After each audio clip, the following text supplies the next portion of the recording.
Ladies and gentlemen, good morning and welcome to the first day of the 18th Asian Investment Conference. My name is Helman Sitohang.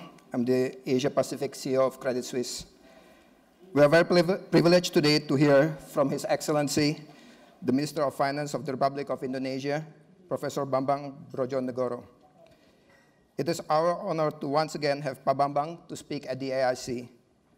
For those who joined us last year, Pak Bambang joined us as Vice Minister of Finance and gave us many insights into how the government was seeking to preserve the stability of the economy and the financial system in order to create a strong foundation for the economic transformation for Indonesia's future.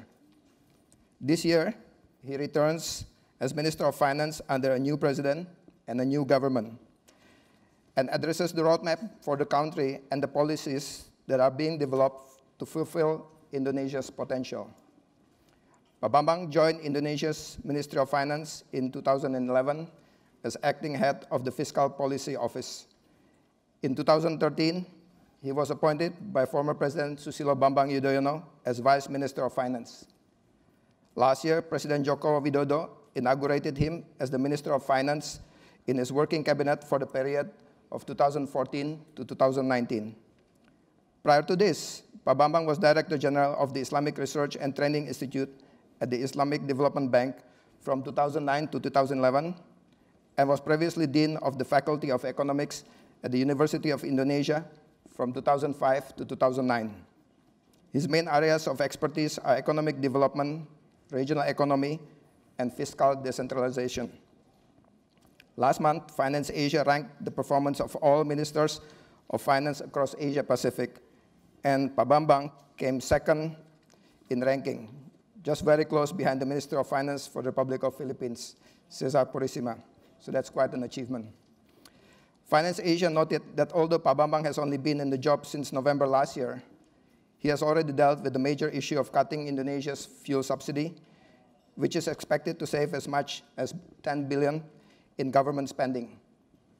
With the fuel subsidy reform, ramped up infrastructure spending, and rising revenues, President Jokowi has made some significant policy decisions since taking office. The new roadmap is a bold strategy to change the direction of the economy, leaving the government with large ammunition to spend on necessary development. As a distinguished economist with extensive experience in fiscal policy formulation, Pak Bambang will share his insight into the potential opportunities and challenges that exist in the implementation of Indonesia's economic policies. Ladies and gentlemen, please join me in giving a warm welcome to Professor Bambang Brojonegoro to the AIC.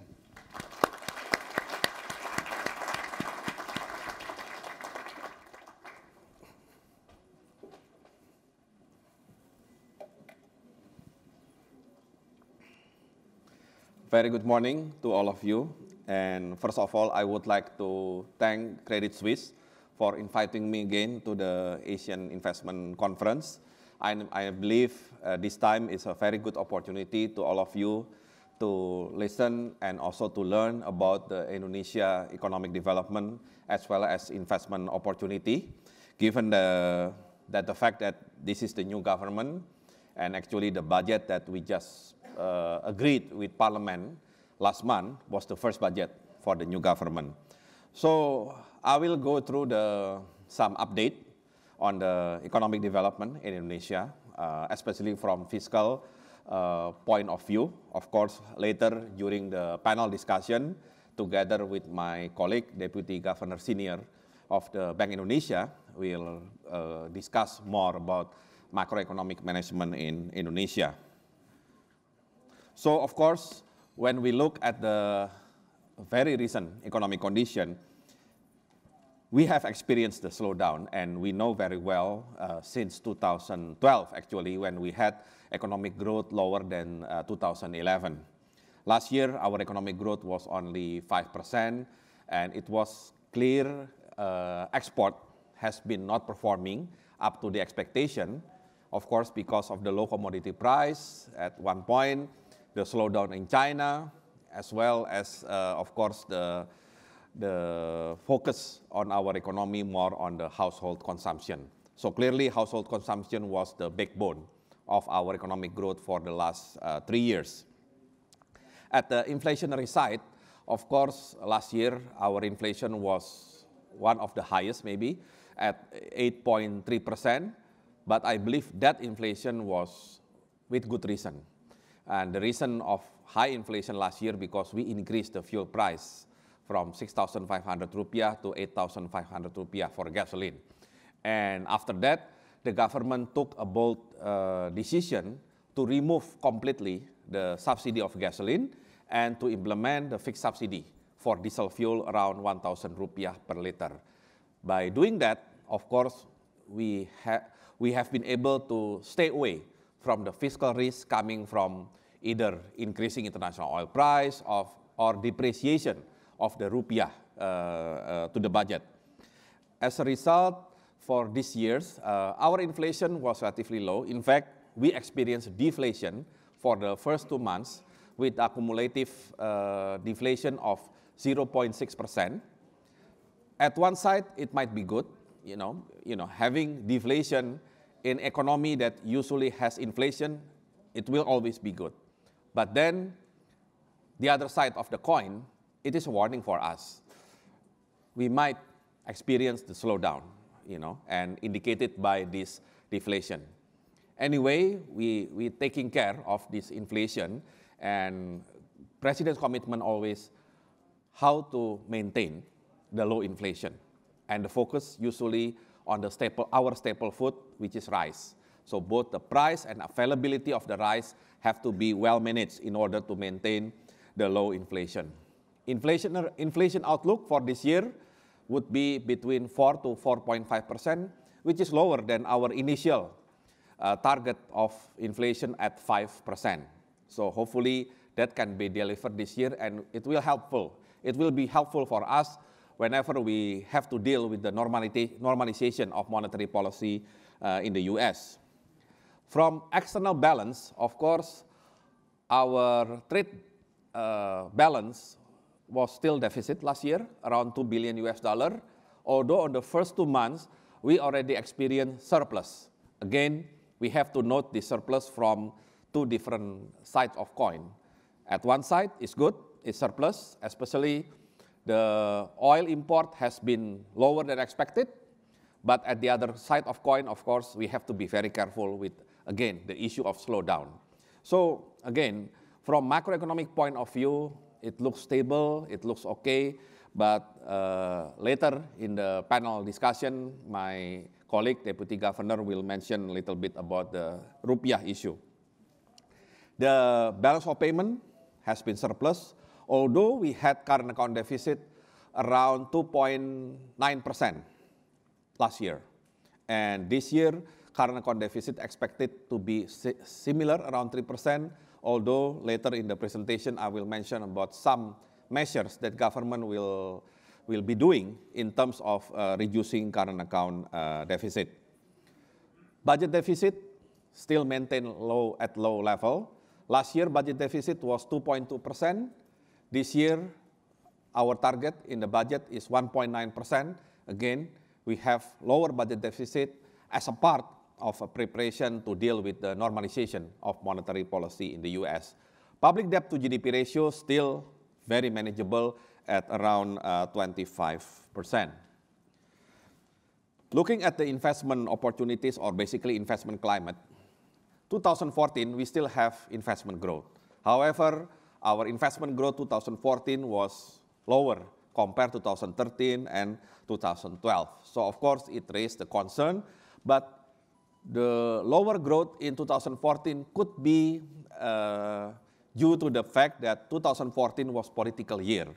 If you remember, the general election in 2014 is a bit tight, quite tense, so that creates some kind of wait and see mentality among our FDI especially. So that might be the reason behind the slowing growth of investment last year.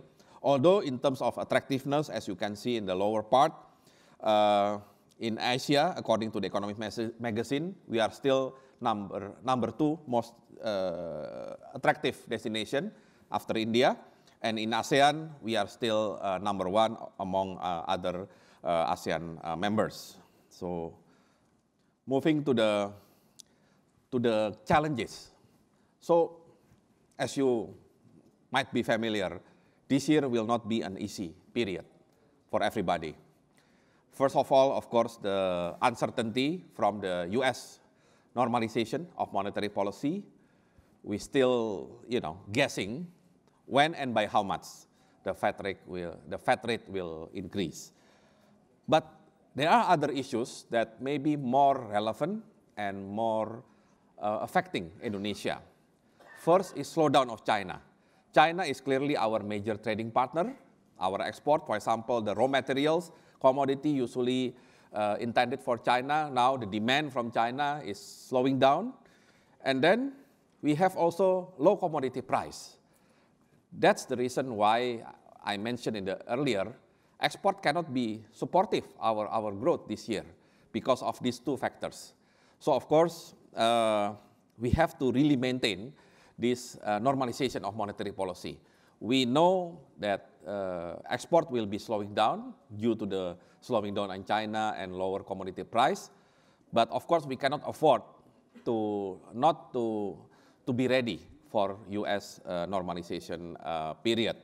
Although in terms of growth, our growth, despite the low growth last year at 5%, the lowest in last 5 years, but compared to our peers in G20, we are only behind the big two, China and India. And in terms of growth, compared to emerging market as well, we are still in the relatively favorable position compared to countries like Turkey, Brazil, South Africa, the so-called fragile five. We are still doing quite okay in terms of the economic growth. And giving you some update, although my colleague from Central Bank will update you later. Of course, we have the volatility in rupiah in the last few weeks, but I think you know very well, one of the reasons is because the kind of, speculation or kind of excitement before the FOMC meeting on March 17 and 18. But, after the meeting come up with a quite favorable decision, rupiah has been strengthening a little bit. Of course, we have to watch carefully what will happen with rupiah from March to June. When it will be clear by when and how much the Fed rate will increase. But during that time, of course, we have to accept dollar will be strengthening against everybody. And you know very well from this dollar index, clearly this is dollar against everybody, all currencies. Dollar is strengthening quite significantly. In terms of real effective exchange rate, our real effective exchange rate, which is in the black color, is still just slightly under 100, meaning our rupiah now slightly undervalued compared to, very appreciated Chinese currency. And for other countries, other emerging, most of the currencies is still way undervalued. So I would say that rupiah still has its competitiveness. However, of course, as a government, we have to concern about rupiah in the more general term, in a more macroeconomic term. First, of course, it will affect the purchasing power of our people. And secondly, it will affect the Indonesian manufacturing that still relies on the high import content. So using these two consideration, of course, the government is committed to help or to coordinate with central bank in monetary policy to strengthen the rupiah. And this is just the slide, the summary of the rupiah performance. As you can see, in 2014, the whole year, this chart, it's clear that rupiah actually appreciating against many other currency, of course, with the exception of US dollar. We are appreciating against yen, against euro, and some other emerging market currencies. We are still depreciating against Philippines, Thailand, and of course, US dollar. In the period that extended to the March 20, 2015, of course, the appreciation rupiah still remain with Brazil, with euro, and with some other emerging market currencies, and also against the yen. But then we are now depreciating more to won, Korea, renminbi, Chinese currency, Philippine peso, Indian rupee, Thailand baht, and US dollar. And we, of course, we realize what's happening, and then we found out why we are, for example, always depreciating against this, let's say, Philippines, Thailand, and now India. Okay, here, India, Thailand, and Philippines. And we do comparison on current account, and it's clear. The reason why rupiah is depreciated more compared to some other currencies, especially those three countries have better current account deficit performance than Indonesia. Thailand and Philippines still have current account surplus in current account, while the India has been able to reduce their current account deficit quite significantly from more than 3%, now less than 2%. So that's the things that actually we have anticipated back in 2013 when we had taper tantrum back in the mid of 2013. The policy measures that government took at that time is basically trying to reduce current account deficit. But somehow we haven't made any progress after 2013. So what happened with the rupiah in the last few weeks actually wakes me up, that we need to be more serious in reducing current account deficit. That's why we come up with some policies that I will show you later. Just give you a brief example. The movement of rupiah actually is almost similar to the movement of dollars. Of course, it means rupiah trying to be at the fundamental level. And of course, you cannot appreciate rupiah just like that because you still have problem with the current account deficit now around 3%. And of course, we can discuss later what would be the current account deficit for 2015. So when we come to the fiscal policy, I would like to emphasize our priority in fiscal policy still on the macroeconomic stability. So for us, stability is number one. We learned very hard from what happened in 1998, Asian financial crisis, in which without maintaining a proper macroeconomic stability, the economy simply collapsed. We don't want 1998 to repeat. So it means that we have to still put the priority on the macroeconomic stability, but growth, now we are trying to create the growth as well. Of course, we cannot just say that we will sacrifice growth for stability. We put the stability at the top priority, but at the same time, we have to find a way to create the growth. So stability is number one, but growth should come from a better budget structure. With the more spending on infrastructure coming from our budget, of course, there is a possibility of increasing the government investment. And government investment is a source of growth. In the last 5 years, we never have budget contributing significantly to the growth. Now it's time for budget to contribute to the growth through the government investment, through more infrastructure spending. The infrastructure spending, for example, this year will be in rupiah, 290 trillion rupiah, 100 trillion rupiah more than what we spent last year at 190 trillion rupiah only. And the other part of the growth that should be created in 2015 would be from the foreign direct investment or investment in general from private sector, both foreign as well as domestic investment. And to do that, we need to improve the business climate. We already have national one-stop service, so any potential investor doesn't have to go around ministries just to get their licenses approved. So they just need to go one place and get all the licenses and permits needed only in one place in more certain period of time rather than endless waiting period of time. So this is the improvement that we keep continuing to do. And then, of course, at the other side, some incentive kind of tax allowance will be given, especially for manufacturing industries. And for infrastructure, we are going to invite more private sector involvement. We go private in terms of the infrastructure. Of course, for infrastructure that has commercial value, namely toll road, airport, seaport, power plant, those are the types of infrastructure that will get either full private concession or public-private partnership.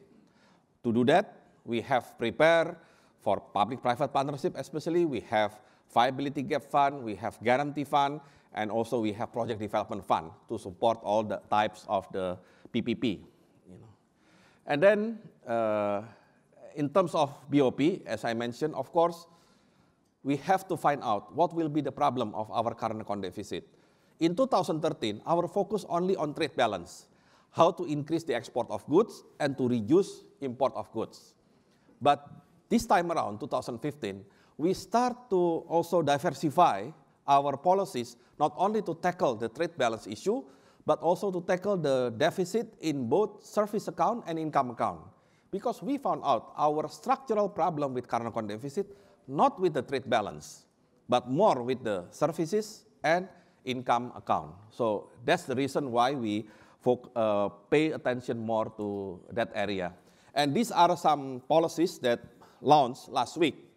And just to give you a horizon, this is just the first wave of the reform package that will be continued with series of packages, of course, later this year. First of all, we are going to give tax incentive, especially for companies that going to reinvest their dividend or their profit instead of sending back to their home country or their headquarters. And also give the incentive for companies that create jobs, use local materials, some export orientation, and high investment value.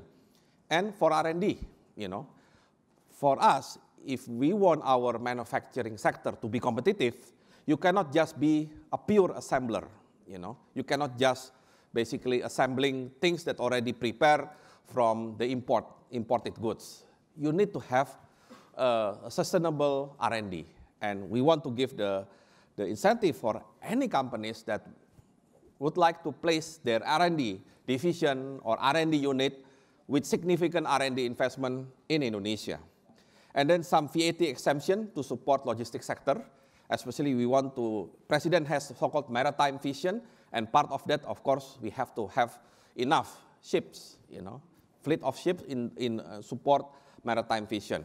And then temporary anti-dumping duty and temporary safeguard measure. Basically, this is just administrative procedure, so we can impose the duty at the beginning of the investigation period, rather than waiting up to the end of investigation period that will take some time, sometimes 6 months, sometimes 1 year. So we don't want injury to happen, and we don't want excessive import to happen as well. So we put the temporary measures, and if at the end of investigation it's not proven, there is no dumping, there is no excessive imports, then we can refund back the money to the companies. So that's the other. So basically this is to protect the excessive imports. And from the services sector, as I mentioned, now we are trying to be more flexible. We need foreign exchange, from our tourists. So far, Indonesia is way beyond our potential. Malaysia and Thailand, they already have more than 25 million foreign tourists annually. Singapore has around 15, if I'm not mistaken. Indonesia last year only 9 million. While everybody said, including the Malaysian, always told me, you have much more beautiful country, why can't you increase your tourists? And one of the problem, we only give 15 countries for free visa. Now we increase that to 45. That will include most of the Western Europe, Northern America, US, Canada, Mexico, one African country, South Africa, several Middle East countries, UAE, Qatar, Bahrain, Oman, and then some East Asian countries, Japan, China, Korea, and others. So with that, we now have 45 countries, and actually this will help in terms of getting more foreign tourists as well as the foreign exchange reserve. And then, of course, biofuel. In 2013, we increased biofuel mandatory to 10%. Now we increased that to 15%. And of course, it is favorable now for our CPO industry because now they have problem with the low price. With the low price, it means low demand. Of course, the existence of the mandatory biofuel will increase the demand and finally will increase the price of CPO itself. So it will be good both for countries as well as the industries themselves. Just give you some, I think, what Hilman just mentioned in the introduction. So with the new reform on the subsidy policy, now we don't have subsidy for gasoline, zero subsidy, and fixed subsidy for diesel fuel, 1,000 rupiah. For that, in 2015, we had around 210 trillion rupiah additional fiscal space. Of course, that will be reallocated for infrastructure development, social safety net, as well as lower budget deficit. And you know why we increase social safety net? We need to maintain purchasing power. Infrastructure development, we want to improve quality spending as well as the growth, and lower budget deficit to maintain fiscal sustainability. However, we had also a slight problem because of low oil price. We lost around 150 trillion rupiah of revenue in oil and gas. Indonesia still a net importer, but we still export some of our oil production. So we lost some revenue. So of course, we have to deal with that. I will skip the budget part. So we are going to focus to increase our tax revenue by additional or extra 110 trillion rupiah. And how we are going to do that? First of all, last year, our tax ratio was only 11%. And I think you know the lower tax ratio doesn't mean that the economic capacity is low. I think economic capacity is quite good, it's still high. The only problem, we have low collection effort and we have low tax base, as well as we have low compliance in terms of the tax revenue. So we are going to improve in those areas, meaning that we are going to improve the compliance rate, especially for individual taxpayers and informal sectors. I think some informal sector in Indonesia actually have a very good sales in terms of the rupiah, so they should be part of the taxable party. Secondly, we are trying to reduce the tax leakage, especially the tax refund related to the VAT. So far, the refund has been excessive. Sometimes we are confused why this refund is so high while the inflow of the tax is not that high. It means the leakage is there. So we need to deal with that. Third, we have the relatively low tax base. So I think I will move directly to this area. This circle. We have around 255 million population, okay? From this 255 million population, we have around 45 million potential employee, meaning potential taxpayers. From this 45 million, only 28 million registered as taxpayers, okay? From this 28 million, unfortunately, only 10 million really submit their annual income tax annually, okay? Annual income tax, 10 million only, from 28 million. From this 10 million, only 900, not more than 900,000 self-employed personal taxpayer really pay personal income tax. So really, in the Department of Personal Income Tax, our revenue is very, very low.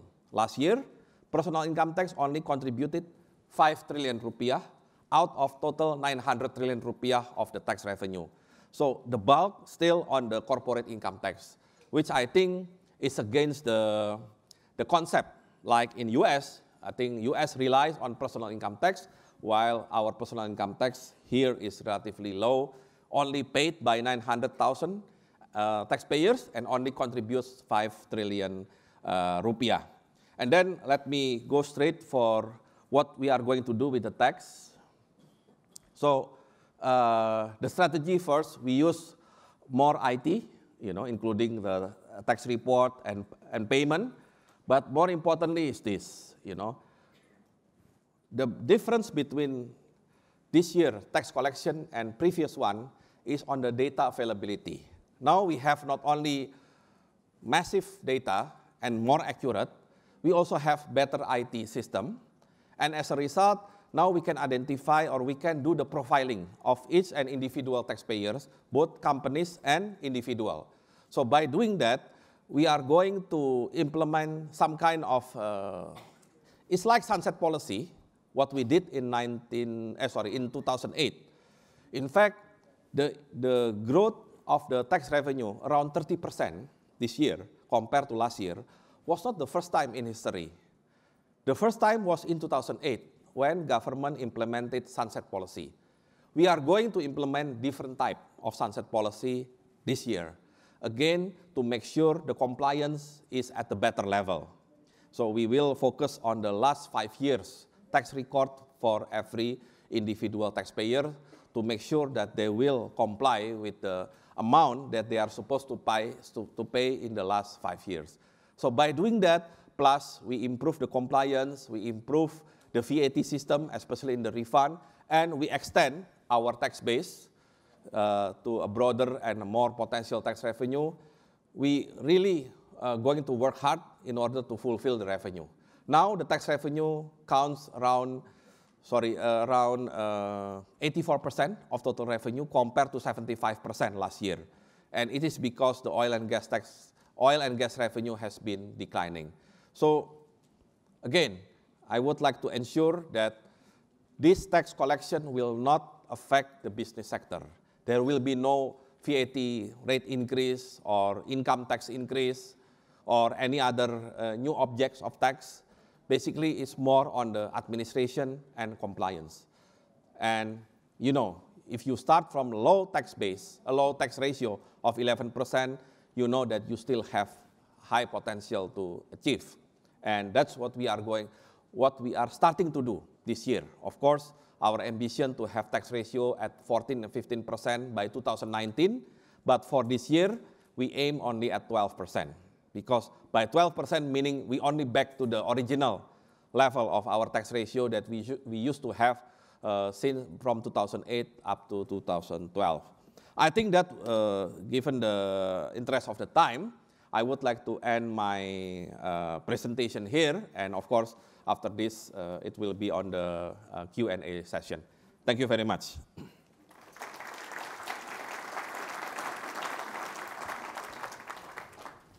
Oops.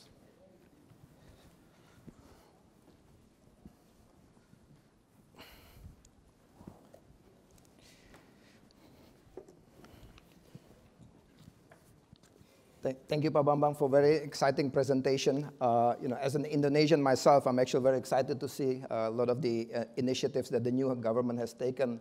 And I'm very confident with a lot of those initiatives. And obviously, with the Indonesian potential, I think we'll see a lot of progress going forward. So with that, I'd like to open the floor for Q&A. So if there are any questions, please raise your hand, and we have a few mics in the room. Yeah, morning. This is Peng Kwang here from EPF. I just have one question regarding with the latest PI report on your private sector external debt growth. It says that your external debt growth has grown 14.2% in December 2014 and 13.6% in January 2015. That brings your total external private debt position in January 2015 of USD 163 billion, or that approximately 55% of the external debt stock. So that brings you with the highest external debt in the region. So BI has also noted that there are risks to these high stocks of private sector external debt. So what kind of risks are you looking here? And what are the government is doing to reduce the external debt stock in lieu with the high dollar background? Thank you. Yes, of course, my colleague, Deputy Governor Senior, will will give a better explanation about this issue. And I think BI, as a central bank, already issued the regulation, for example, the hedging, especially for the ones that doesn't have natural hedging. From government point of view, of course, what we can control is first the public external debt, which I think is very manageable now at around 25%, and even lower if you're talking about only the external ones. And then for our state-owned enterprise, we do now kind of not controlled by, but we issue kind of permission to state-owned enterprise whenever they want to borrow overseas. So we have the mechanism together with the central bank, and we want to make sure that they have the ability to repay the debt. And then for some of them that already has so-called natural hedge, I think we will pay attention to their ability to do natural hedge. But more importantly, starting this year, we require all SOE to do the hedging for any foreign borrowing that they are going to do. So this is what government can do. Of course, from the other side of coin, I mean, of course, that will be central bank, but we also would like to help the liquidity in the market to make sure that rupiah will be more available for any borrowing needs from our private sector. It means that government will try not to crowd out, the domestic liquidity market. I think that's we are going to do, of course, from our treasury management point of view, including the management of the rupiah bonds in the market. Hi, Johan Omar Investments. Just two questions from me. First of all, Bank Indonesia actually reduced interest rates to a lot of people's surprise earlier in the year. I was just wondering, was that because you're concerned that private consumption was slowing down and you needed to do that despite the weakening currency? The second question is, there's a lot of talk about you guys reducing the threshold for luxury tax on property. Can you just comment on that? Is that because you're concerned about property prices going up, or it's just another way to raise tax revenues you mentioned just now? And if it is the latter, is it really that effective, necessary in terms of raising your revenue compared to all the other stuff that you mentioned, which in my opinion is more important? Yes, for the first issue, I believe again my colleague will explain you better about the reason behind the policy rate cut, at that time. But I think related to the purchasing power, I believe the so-called slower consumption growth might be more because of the high inflation last year. As you know, last year we had inflation more than 8%, which of course affects everybody's purchasing power. And I think central bank, although the deputy will explain later, looks at the potential inflation outlook this year. And that outlook will be slightly better than what we expected. In the budget, we targeted inflation at 5%, but there is a strong possibility, especially given the first 2 months of this year with the deflation of 0.6, we might be able to have inflation lower than, quite significantly lower than 5%. So of course, it will influence the decision of central bank. But again, I have to reiterate, BI policy is independent from the government. There is no direction, there is no influence from the government. So if they decide this is the good time to cut the policy, it will be based on their judgment. On the second issue, actually the definition of the so-called luxurious apartment in Indonesia right now is somehow not in the right definition, I would say. Why? Because we use the area, the size of apartment instead of the value. Whenever you are talking about this good is luxury, you must thinking about the price, right? It doesn't have to be about the size. And in our current regulation, any apartment beyond 150 meters square considered is luxurious. So what happened is most apartment was made in Jakarta especially with all the #1 imported materials, marbles and all the gold plate, zinc and everything, but with the size only 149.9 meter square, just to avoid, the luxury tax. So now we are discussing with our real estate association to make sure that we can come up with a good value as a threshold between luxurious and not luxurious. And we are now in discussion, and we hope that in the very short period of time we can come up with the agreement. So basically changing from the size to the value, because I believe luxurious is about value, not about the size. Okay. Hi there, good morning. Just in relation to the hedging, is there any combination of prices on the commodity side, given FX, where you would consider hedging for exports? So, in the oil and gas sector, for example, or any other commodities? I appreciate we've reset the bar quite low now, so perhaps not, but I'm just wondering, in your mind, is that part of the toolbox?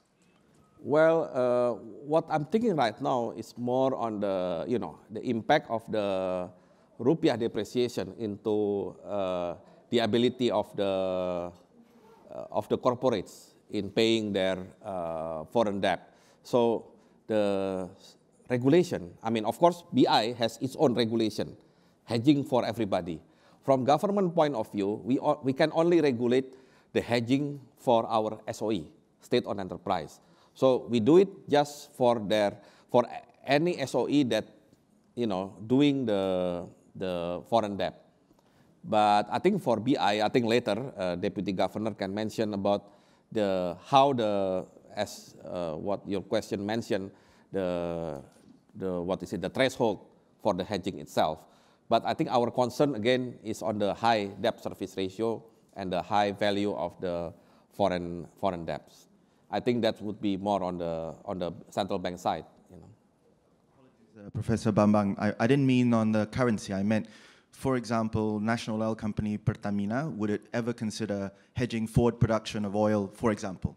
No. In addition to currency? Yeah, no. Pertamina will basically focus on the currency hedging. For any other hedging, of course, we have to go quite, not slowly, but have to be very careful. As you know, in the past, doing hedging in Indonesia is quite risky. Not from the business perspective, but more from so-called the governance perspective. Because in the past, when you do the hedging, and somehow, for example, you hedge for some kind of depreciating rupiah, and then suddenly rupiah appreciating, for example, then you can be accused of, losing the public money, because you spend some money for hedging, but actually you don't use the money, and basically it's everybody's advantage. So in this case, this is just the beginning. Even for Pertamina, doing the hedging will be their first time, That's why currency hedging, I think, is more important. And after that, maybe we can, once it works well, of course, we can extend as you expect. Jennifer Lee from Ontario Teachers Pension Plan. You described a little bit about the opportunities in infrastructure and the privatization of them.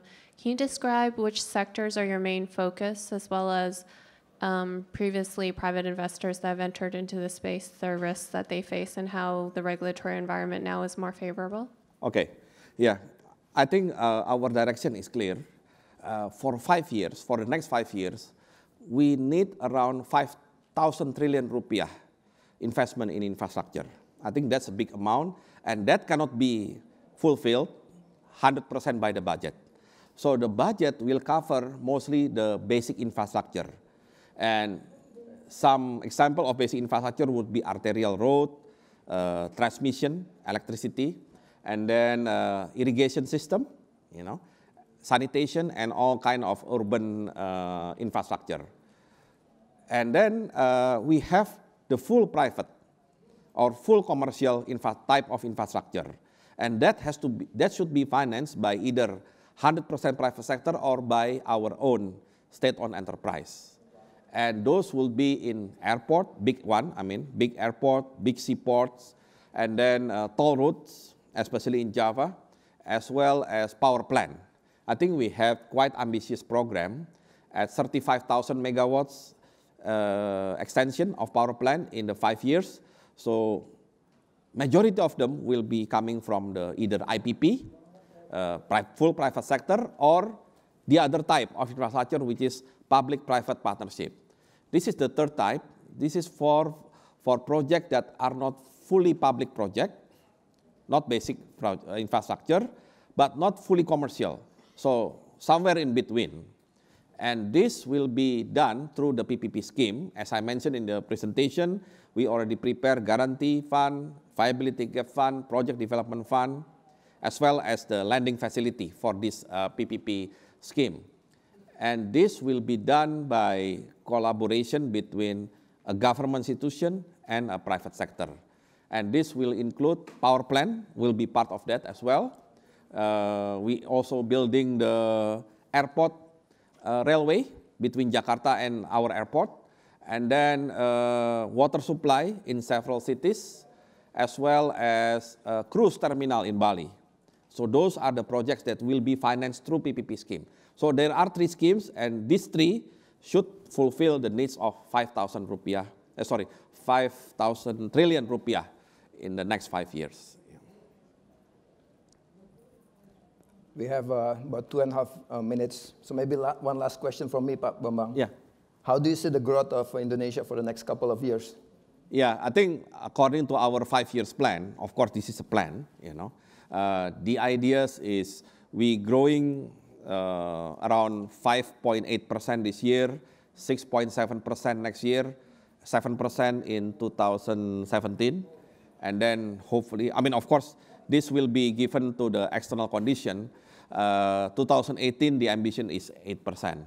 But of course, we have to look at the reality, and we have to identify what happened with global situation.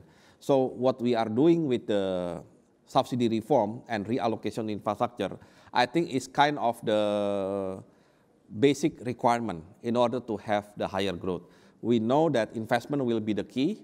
So both government investment as well as private investment will be the main subjects of our growth in next 5 years. With that, we have come to the end of our session, and I would like to thank Pak Bambang very much for his very insightful presentation. Thank you, Pak Bambang. Thank you.